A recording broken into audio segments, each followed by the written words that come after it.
Welcome back. Renukaswamy ಕೊಲೆ ಕೇಸ್ಗೆ ಸಂಬಂಧಪಟ್ಟಂತೆ ಇವತ್ತು ಡಿ ಗ್ಯಾಂಗ್ಗೆ ಮಹತ್ವ ದಿನ ಅಂತ ಹೇಳಿದ್ವಿ. ಕಾರಣ ಚಾರ್ಜ್ ಶೀಟ್ ಸಲ್ಲಿಕೆ ಆಯಿತು. 17 ಆರೋಪಿಗಳ ಪಾತ್ರದ ಬಗ್ಗೆ ಕೂಡ ಚಾರ್ಜ್ ಶೀಟ್ ನಲ್ಲಿ ಉಲ್ಲೇಖ ಆಗಿದೆ. 17 ಜನರ ವಿರುದ್ಧ ಕೂಡ ಚಾರ್ಜ್ ಶೀಟ್. 24ನೇ ಎಸಿಎಂಎಂ ಕೋರ್ಟ್ಗೆ ಇವತ್ತು ಚಾರ್ಜ್ ಶೀಟ್ ಸಲ್ಲಿಕೆ ಆಯಿತು. ರೇಣುಕಾಸ್ವಾಮಿ ಕೊಲೆ ಪ್ರಕರಣದಲ್ಲಿ ಇದುವರೆಗೂ ಕೂಡ 17 ಜನರ ವಿರುದ್ಧ ಚಾರ್ಜ್ ಶೀಟ್ ಅಂದ್ರೆ ನ್ಯಾಯಾಲಯಕ್ಕೆ ಚಾರ್ಜ್ ಶೀಟ್ ಸಲ್ಲಿಕೆ ಆಗಿದೆ. ಹೌದು, 17 ಜನರು ಯಾರ್ಯಾರು, ಯಾವ ಪಾತ್ರ, A1 ಯಾರು, A2 ಯಾರು, A3 ಯಾರು, ಅವರ ಪಾತ್ರ ಏನು ನೋಡಿ. A1 ಪವಿತ್ರ ಗೌಡ ಕೊಲೆ ಮಾಡೋದಕ್ಕೆ ಮೂಲ ಕಾರಣಕರ್ತೆ, ಹೌದು, ಮತ್ತು ಹಲ್ಲೆ ನಡೆಸುವ ಸ್ಥಳದಲ್ಲಿ ಹಾಜರಿದ್ಲು. ಈ ರೀತಿಯಾಗಿ ಮತ್ತೆ ಚಪ್ಪಲಿಯಲ್ಲಿ ಹೊಡೆದಿದ್ದಾಳೆ. ಇಷ್ಟೊತ್ತಿಗೆ ನಾವು ಬ್ರೇಕಿಂಗ್ ಅನ್ನು ಗಮನಿಸ್ತಾ ಇದ್ವಿ. ಕೃತ್ಯ ನಡೆದ ಸಮಯದಲ್ಲಿ ಅಲ್ಲೇ ಇರೋದಕ್ಕೆ ಸಾಕ್ಷಿ ಪತ್ತೆ ಆಗಿದೆ. ಸೊ CCTVಯಲ್ಲಿ ಪವಿತ್ರ ಗೌಡಳ ಚಲನವಲನ ಸೆರೆ ಆಗಿದೆ. ಪವಿತ್ರ ಗೌಡ ಮೊಬೈಲ್ ಕೃತ್ಯ ಸ್ಥಳದಲ್ಲಿ ಆಕ್ಟಿವ್ ಆಗಿರೋದು, CDR ಲಿಸ್ಟ್. ಹೌದು. ಮತ್ತಷ್ಟು ಮಾಹಿತಿಯನ್ನು ಕೊಡೋದಕ್ಕೆ ನಮ್ಮ ಪ್ರತಿನಿಧಿ ಶ್ರೀಪಾದ್ ಪಾಟೀಲ್ ಪಟ್ಟಣಗೆರೆ ಶೆಡ್ ಹೊರಭಾಗದಿಂದ ಲೈವ್ ನಲ್ಲಿ ಜಾಯ್ನ್ ಆಗಿದ್ದಾರೆ. ಶ್ರೀಪಾದ್ ಪಾಟೀಲ್, 17 ಜನರ ಪಾತ್ರ ಏನೇನು ಅಂತೇಳಿ ಚಾರ್ಜ್ ಶೀಟ್ ನಲ್ಲಿ ಉಲ್ಲೇಖ ಮಾಡಲಾಗಿದೆ. ಒಬ್ಬೊಬ್ಬರ ಪಾತ್ರವನ್ನು ಕೂಡ ಎಕ್ಸ್ಪ್ಲೈನ್ ಮಾಡ್ಬೋದಾ? ಇಲ್ಲಿ ಯಾರ್ದು ತುಂಬಾ ಇಂಪಾರ್ಟೆಂಟ್ ಅನ್ಸುತ್ತೆ, ಜೊತೆಗೆ ಯಾರ್ದು ಇಂಟ್ರೆಸ್ಟ್ ಅನ್ಸುತ್ತೆ?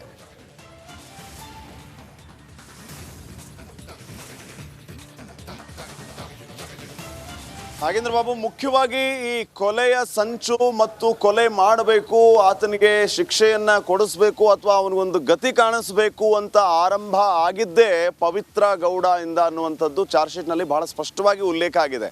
ಪವಿತ್ರ ಗೌಡ ಈ ರೇಣುಕಾಸ್ವಾಮಿ ಹತ್ಯೆ ಪ್ರಕರಣದಲ್ಲಿ A1 ಆಗಿರೋದು, ಕೊಲೆಗೆ ಸಂಚು ರೂಪಿಸಿದ್ದು, ಕೊಲೆ ಮಾಡಬೇಕು ಅನ್ನುವಂತಹ ಪ್ಲಾನ್ ಮಾಡಿಕೊಂಡಿದ್ದು, ಜೊತೆಗೆ ಯಾಕೆ ಈ ರೀತಿಯ ಬೆಳವಣಿಗೆ ಆಯಿತು ಅನ್ನೋದನ್ನ ಎಲ್ಲವನ್ನೂ ನಾವು ಸೂಕ್ಷ್ಮವಾಗಿ ಗಮನಿಸಿದಾಗ ಕೇಂದ್ರ ಬಿಂದು ಪವಿತ್ರ ಗೌಡಗೆ ರೇಣುಕಾಸ್ವಾಮಿ ಅಶ್ಲೀಲ ಮೆಸೇಜನ್ನು ಕಳಿಸಿದ ಅನ್ನುವಂಥ ಒಂದು ಕಾರಣವನ್ನು ಇಟ್ಕೊಂಡು ಅದನ್ನು ದರ್ಶನ್ ಆ್ಯಂಡ್ ಗ್ಯಾಂಗ್ ಗಮನಕ್ಕೆ ತಗೊಂಡ್ಬಂದು ಈ ರೀತಿ ಆಗ್ತಾ ಇದೆ, ಇದನ್ನು ಸೀರಿಯಸ್ ಆಗಿ ತಗೋಬೇಕು. ಸೊ ಅಲ್ಲಿಂದ ಈ ರೇಣುಕಾಸ್ವಾಮಿ ಹತ್ಯೆಗೆ ಸಂಚು ಆರಂಭ ಆಗುತ್ತೆ. ಇವರು ಪೂರ್ವ ನಿಯೋಜಿತವಾಗಿ ಕೊಲೆನೇ ಮಾಡಬೇಕು ಅಂತ ಪ್ಲ್ಯಾನ್ ಮಾಡ್ಕೊಂಡಿದ್ರು ಅಥವಾ ಕರೆಸಿ ಬುದ್ಧಿ ಹೇಳಿ ಮನೆ ಕಳಿಸ್ಬೇಕು ಅಂತ ಪ್ಲ್ಯಾನ್ ಮಾಡಿದ್ರು. ತದನಂತರ ಎಲ್ಲವೂ ಕೂಡ ಚಾರ್ಜ್ ಶೀಟ್ನಲ್ಲಿ ಉಲ್ಲೇಖ ಆಗುತ್ತಾ ಹೋಗ್ತದೆ.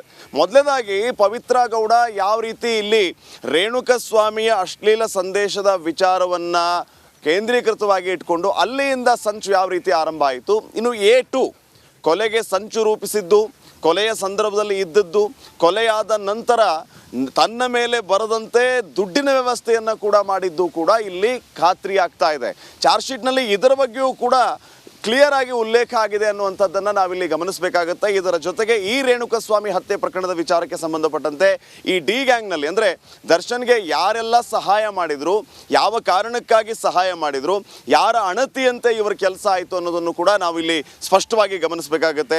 ಸ್ಟೋನಿ ಬ್ರೂಕ್ನ ವಿನಯ್ ಆಗಿರಬಹುದು, ಚಿತ್ರದುರ್ಗದ ದರ್ಶನ್ ಅಭಿಮಾನಿಗಳ ಸಂಘದ ಜಿಲ್ಲಾಧ್ಯಕ್ಷ ಆಗಿರುವಂಥ ರಾಘವೇಂದ್ರ ಆಗಿರಬಹುದು, ಅನುಕುಮಾರ್ ಆಗಿರಬಹುದು, ಪ್ರದೋಷ್ ಆಗಿರಬಹುದು, ಕಾರ್ತಿಕ್ ಆಗಿರಬಹುದು, ಇವರೆಲ್ಲರೂ ಕೂಡ ಹಂತ ಹಂತವಾಗಿ ರೇಣುಕಾಸ್ವಾಮಿ ಹತ್ಯೆ ಪ್ರಕರಣದಲ್ಲಿ ತಮ್ಮ ಪಾತ್ರ ಏನು ಅನ್ನೋದು ತಿಳಿದುಕೊಂಡು, ಜೊತೆಗೆ ಆ ಪಟ್ಟಣಗೆರೆ ಶೆಡ್, ನಾನೀಗ ಅದೇ ಪಟ್ಟಣಗೆರೆ ಶೆಡ್ ಮುಂಭಾಗದಲ್ಲಿ ನಿಂತಿದ್ದೀನಿ, ಇದೇ ಪಟ್ಟಣಗೆರೆ ಶೆಡ್ನಲ್ಲಿ ಇವರು ಅವತ್ತು ಸಕ್ರಿಯವಾಗಿ ಭಾಗಿಯಾಗಿ ಕೊಲೆ ಮಾಡ್ತಾರೆ. ಅದಕ್ಕಾಗಿ ಪೂರ್ವ ನಿಯೋಜಿತವಾಗಿ ಸಂಚನ್ನು ಕೂಡ ರೂಪಿಸಿಕೊಂಡಿರ್ತಾರೆ. ಚಿತ್ರದುರ್ಗದಿಂದ ರೇಣುಕಾಸ್ವಾಮಿಯನ್ನ ಪವನ್ ಮೂಲಕ ಕರೆಸ್ಕೊಂಡು ಪವನ್ ರಾಘವೇಂದ್ರನಿಗೆ ಫೋನ್ ಮಾಡಿ, ರಾಘವೇಂದ್ರ ಒಂದು 4-5 ಜನರನ್ನ ಕರ್ಕೊಂಡು ನೇರವಾಗಿ ಪಟ್ಟಣಗೆರೆ ಶೆಡ್ಗೆ ಕರ್ಕೊಂಡು ಬಂದು ಪಟ್ಟಣಗೆರೆ ಶೆಡ್ಡಿಂದ ಯಾವ ರೀತಿ ಕೃತ್ಯಗಳು ನಡೆಯುತ್ತೆ ಇದೇ ಮೇನ್ ಪಾಯಿಂಟ್ ಆಗುತ್ತೆ.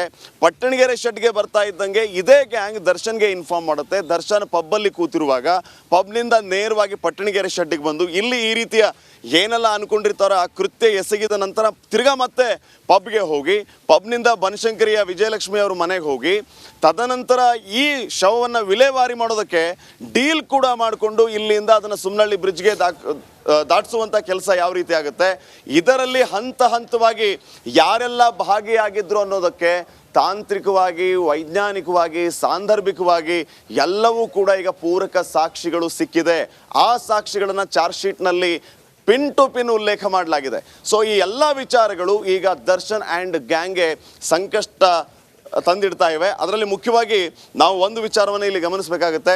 ಚಾರ್ಜ್ ಶೀಟ್ ಸಲ್ಲಿಸಿದ ನಂತರ ಜಾಮೀನಿಗೆ ಅರ್ಜಿಯನ್ನು ಸಲ್ಲಿಸಲಾಗುತ್ತೆ ಅಥವಾ ಚಾರ್ಜ್ ಶೀಟ್ ಸಲ್ಲಿಸೋವರೆಗೂ ನಾವು ಕಾದು ನೋಡೋಣ, ಆಮೇಲೆ ಜಾಮೀನಿಗೆ ಅರ್ಜಿ ಸಲ್ಲಿಸೋಣ ಅನ್ನುವಂಥ ವಿಚಾರಕ್ಕೆ ಏನು ದರ್ಶನ್ ಆ್ಯಂಡ್ ಗ್ಯಾಂಗ್ ಬಂದಿತ್ತು. ಅದರಲ್ಲಿ ಮುಖ್ಯವಾಗಿ ದರ್ಶನ್ನೇ A2 ಆರೋಪಿ ಆಗಿರುವಂಥ ದರ್ಶನ್. ಆದರೆ ಈಗ ಜಾಮೀನು ಅರ್ಜಿಯನ್ನು ಸಲ್ಲಿಸಿದರೆ ಬಹುಶಃ ಈಗಿರುವಂತಹ ಉಲ್ಲೇಖ ಆಗಿರುವಂಥ ಎಲ್ಲ ವಿಚಾರಗಳನ್ನ ಗಮನಿಸಿದ್ರೆ ಜಾಮೀನು ಸಿಗೋದು ಕನಸಿನ ಮಾತಾ ಅನ್ನುವಂಥ ಪ್ರಶ್ನೆಯೂ ಕೂಡ ಮೂಡ್ತಾ ಇದೆ.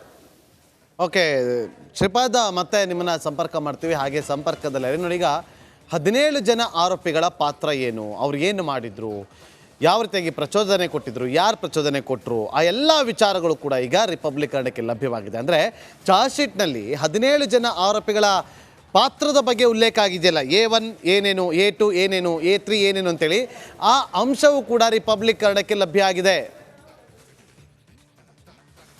ನೋಡಿ ಇಲ್ಲಿ A2 ದರ್ಶನ್ ಕಿಡ್ನಾಪ್ ಮಾಡಿಸಿದ್ದು, ಹಲ್ಲೆ ಮಾಡಿದ್ದು, ಕೊಲೆ ನಂತರ ಮುಚ್ಚಿ ಹಾಕೋದಕ್ಕೆ ಹಣ ಕೊಟ್ಟಿದ್ದು, ಕೊಲೆ ನಡೆದ ಸ್ಥಳದಲ್ಲಿ ಇರೋದು ಪತ್ತೆ ಆಗಿರೋದು, CCTVಯಲ್ಲಿ ದರ್ಶನ್ ಓಡಾಡದ ಸೆರೆ ಆಗಿರುವಂಥದ್ದು, ಕೊಲೆ ಬಳಿಕ ಸ್ಥಳದಿಂದ ಪರಾರಿ ಆಗಿರುವಂಥ ದೃಶ್ಯ ಸೆರೆ ಆಗಿರೋದು, ಕೊಲೆಗೂ ಮೊದಲು ಉಳಿದ ಕೊಲೆ ಸ್ಟೋನಿ ಬ್ರೂಕ್ನಲ್ಲಿ ಒಟ್ಟಿಗೆ ಇದ್ದು ಉಳಿದ ಆರೋಪಿಗಳ ಜೊತೆಯಲ್ಲಿ ಒಟ್ಟಿಗೆ ಇದ್ದು ಸಭೆ ಮಾಡುವ ರೀತಿ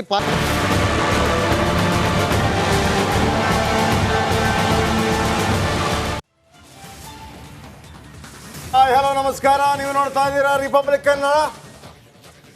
ಸ್ಯಾಂಡಲ್ವುಡ್ನಲ್ಲಿ ಸೆಕ್ಸ್ ದೋಖಾ ಅತಿ ದೊಡ್ಡ ಸುದ್ದಿಯನ್ನ ಬ್ರೇಕ್ ಮಾಡ್ತಾ ಇದ್ದೀವಿ. ಕೇರಳ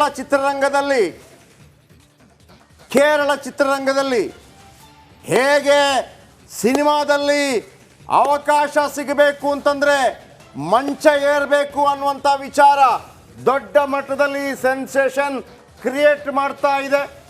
ಇದೀಗ ಕನ್ನಡ ಚಿತ್ರರಂಗದಲ್ಲೂ ಕೂಡ ಇದು ನಡೀತಾ ಇದೆ ಅಂತ ಹೇಳಿ ಖ್ಯಾತ ನಟಿಮಣಿಯರು ಆರೋಪ ಮಾಡಿದ್ದಾರೆ. For your kind information, Ashika Ranganath ಮತ್ತು ಐಂದ್ರಿತಾ ರೇ ಮತ್ತು ಚೇತನ್, ಇದರ ಜೊತೆಗೆ ಇನ್ನೂ ಅನೇಕರು ಸಹಿ ಕೂಡ ಹಾಕಿದ್ದಾರೆ. ಕನ್ನಡ ಚಿತ್ರರಂಗದಲ್ಲಿ ಹೆಣ್ಣು ಮಕ್ಕಳಿಗೆ ಅವಕಾಶ ಸಿಗಬೇಕು ಅಂತಂದ್ರೆ ಮಂಚ ಏರ್ಬೇಕಾಗತ್ತಾ, ನಿವೃತ್ತ ನ್ಯಾಯಾಧೀಶರಿಂದ ತನಿಖೆ ನಡೆಸಿ ಅಂತ ಹೇಳಿ ಮುಖ್ಯಮಂತ್ರಿಗಳಿಗೆ ಪತ್ರ ಬರೆಯಲಾಗಿದೆ. ಬರೆದಿಟ್ಕೊಳ್ಳಿ. ರಿಪಬ್ಲಿಕ್ ಕನ್ನಡ ಸುದ್ದಿ ಬ್ರೇಕ್ ಆಗ್ತಾ ಇದ್ದಾಗೆ ಎಲ್ಲ ಚಾನೆಲ್ಗಳಲ್ಲಿ ಇದೇ ಸುದ್ದಿ ಬ್ರೇಕ್ ಆಗತ್ತೆ. ರಿಪಬ್ಲಿಕ್ ಕನ್ನಡದಲ್ಲಿ ಬಿಗ್ ಎಕ್ಸ್ಕ್ಲೂಸಿವ್ ಸುದ್ದಿ ಇದು. ಮಲಯಾಳಂ ಆಯಿತು, ಈಗ ಕನ್ನಡ ಸ್ಯಾಂಡಲ್ವುಡ್ನಲ್ಲೂ ಕೂಡ ಸೆಕ್ಸ್ ಬಿರುಗಾಳಿ ಎಬ್ಬಿದೆ. ಚಂದನವನದಲ್ಲೂ ಕೂಡ ನಿರಂತರವಾಗಿ ಲೈಂಗಿಕ ದೌರ್ಜನ್ಯ ನಡೀತಾ ಬರ್ತಾ ಇತ್ತ.